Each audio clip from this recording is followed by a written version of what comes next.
अधाधेधौषितम् अग्निपूर्वरूपम्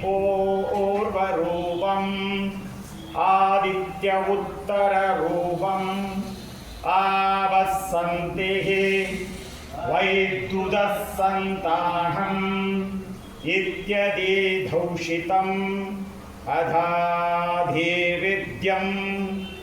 आचार्यपूर्वरूपम् अन्देवासुत्तररूपम् विद्यासन्तिः प्रवचनकं सन्तानम् इत्यदिविद्यम् अथाधिप्रजम् मातापूर्वरूपम् पितोत्तररूपम् प्रजासन्तिः प्रजननकं सन्तानम्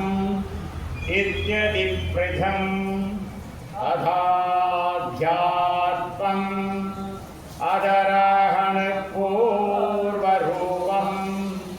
उत्तराहणरुत्तररूपम् वाक्सन्तिः जिह्वा सन्तानम् इत्यध्यात्मम्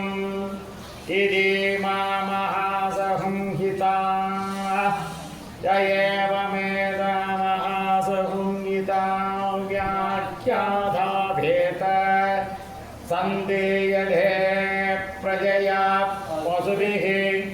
ब्रह्मवत्ससेनान्नात्येन सुवर्गेण लोकेन यः सन्दसां वृषभो विश्वरूपः सन्दोभ्यामृताः सम्बभूव समेन्द्रो नेतया प्रणोद अमृतस्य देवदारुणो भूयासं शरीरं मे विसर्जनं जिह्वा मे मधुमत्तमः कर्णाभ्यां भूरिविश्रुवम् ब्रह्मणः कोशोऽसि मेधयाभिषिदः श्रुतं मे कोपाय आवहन्ति विदन्वाणा कुर्वाणासीरमात्मनः वासागुंसि मम कावश्य अन्नपाणे च सर्वथा ततो मे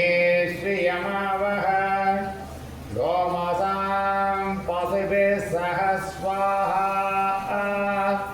आमायन्त ब्रह्मचारिणः स्वाहा